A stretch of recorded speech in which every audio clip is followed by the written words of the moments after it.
People seem to have systems for just about everything. How to get ready for work in the morning, how to cut the lawn, and even how to do the dishes. The facts are we are a society of systems. Even people that do not have a system, well, that is their system for doing things. One way or another, systems are all around us and they are part of our world. Taking this a step further, the systems management theory believes that a system is a collection of parts brought together to accomplish some end goal or objective. Looking at it from that perspective, if one part of the system fails or is taken out, the system itself cannot work. Think about if you have a system to get ready for work in the morning, and part of that system is taking a shower. If there's no hot water, or worse yet, no water at all, the system breaks down and it is changed. There is still a system, just not the one you are used to, and you have to change the system in order to get out the door and go to work. That concept is really the foundation of the systems management theory. For this theory, everything is part of a system. All pieces go together, and while it can indeed function if one part is taken out, the functionality is impaired and the system itself has changed.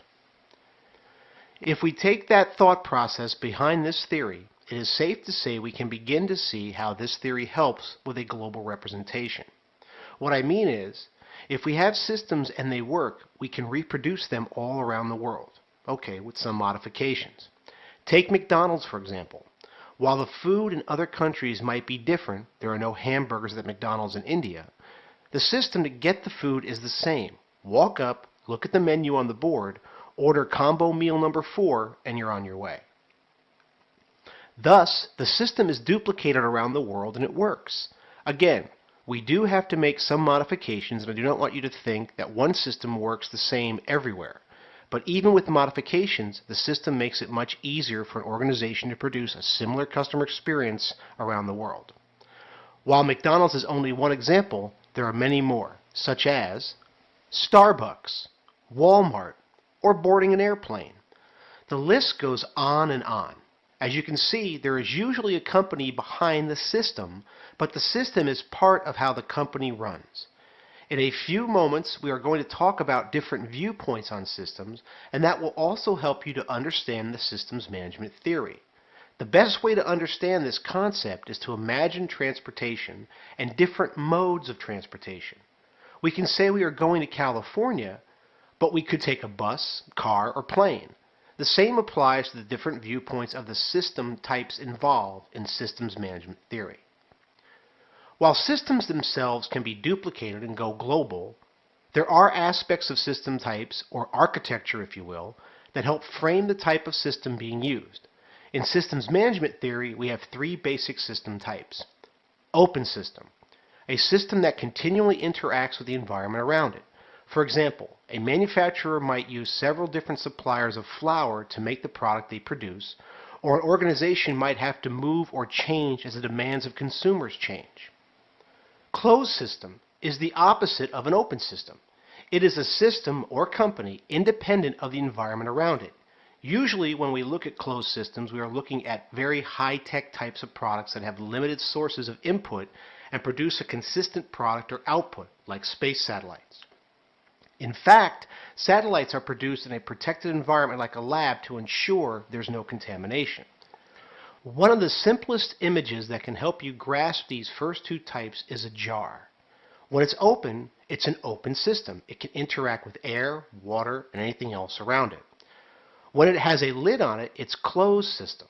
It can only interact with what's inside the jar. There are no outside influences on it. The third basic type is a subsystem. This is much easier to understand. This is a system that is part of a larger system, much like how the train system around an airport can get you from terminal to terminal, the larger part of the system. Another way to get a mental image of subsystems is to think about the human body. One large system makes us what we are. However, we have the subsystems of the digestive system, nervous system, and circulatory system contained within us.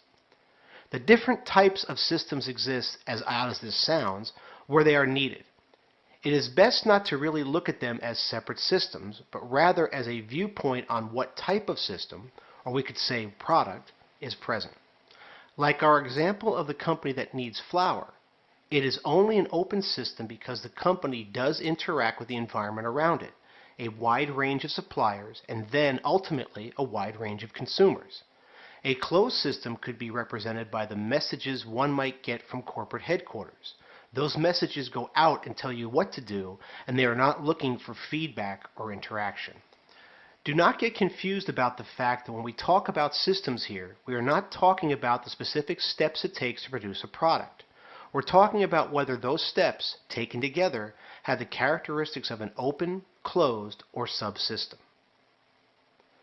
No matter what system is present, there are times when the system will work right and have synergy, or order to a process where all the parts work harmoniously and in unison with each other.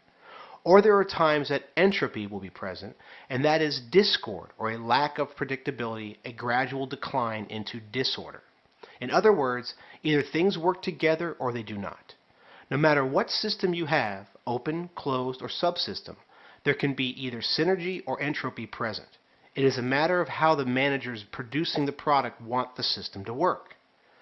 Do they want everyone to be on the same page and work in unison with each other as a team, like a pilot and a co-pilot of an airplane?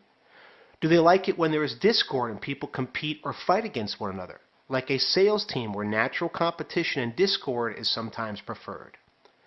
No matter what system, organization, or process is present, there will be varying degrees of synergy or entropy present. It is up to a manager to manage these areas and promote or remove them from the situation. Remember, the systems management theory believes that a system is a collection of parts brought together to accomplish some end goal or objective. Also, within that thought process, we have different system types. Open system, a system that continually interacts with the environment around it. Closed system is the opposite of an open system.